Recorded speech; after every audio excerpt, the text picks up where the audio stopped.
আমি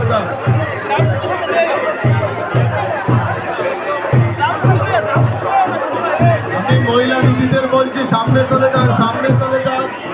আমি মহিলা দিদিদের বলছি সামনে।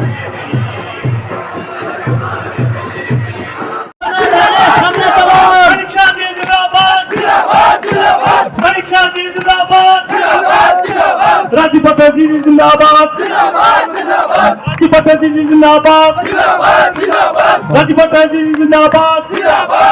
कंचनपुरवासी सरकार, कंचनपुरवासी सरकार, कोरोना सरकार,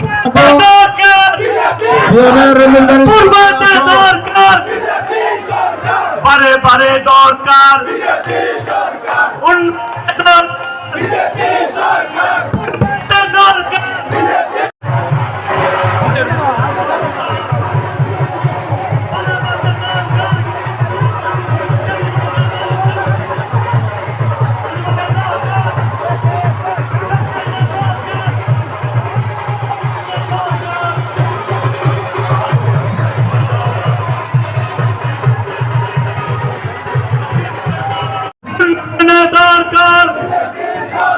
সবার দরকার, ছাত্রকে দরকার, ছাত্রকে দরকার, ছাত্র যুবকের দরকার,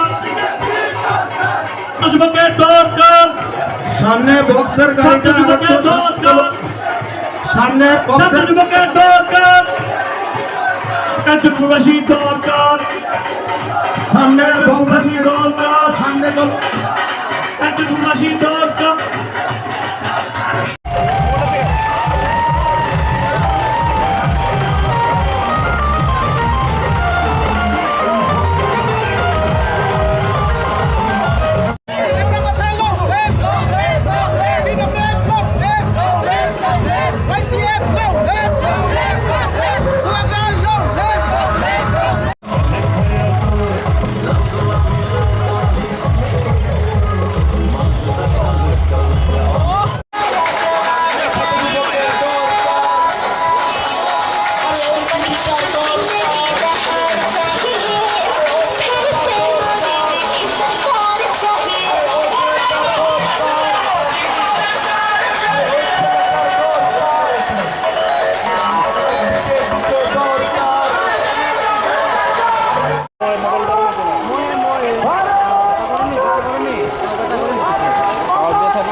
ভাস্কর দা হোয়াইট লং লাগতো না তো, হোয়াইট লং লাগতো না তো কিন্তু এই লোকসভার যে ইলেকশন আমাদের 26শে আমাদের 26শে এপ্রিল, সেটাকে পূর্বাসনে আপনারা জানেন যে পূর্বাসন থেকে ভারতীয় জনতা পার্টির যাকে মনোনয়ন দেওয়া হয়েছে ভারতীয় জনতা পার্টির তরফ থেকে পদ্মচিহ্নে ভোট দেওয়ার জন্য, এবং তাকে সমর্থন করেছে আইপিএফটি এবং আমাদের তীব্রামথা। তো আজকে এখানে আমরা র্যালি করলাম কাঞ্চনপুর এলাকায়।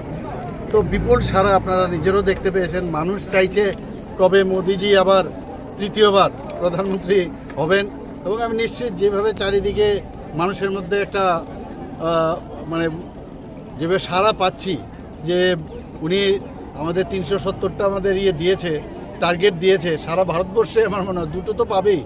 এবং গত বছরের তুলনায় আমাদের 2019-এ যে ভোট আমরা ভোট পেয়েছিলাম তার থেকে অনেক বেশি সংখ্যক আমরা ভোট পাবো, সেটা বোঝা যাচ্ছে।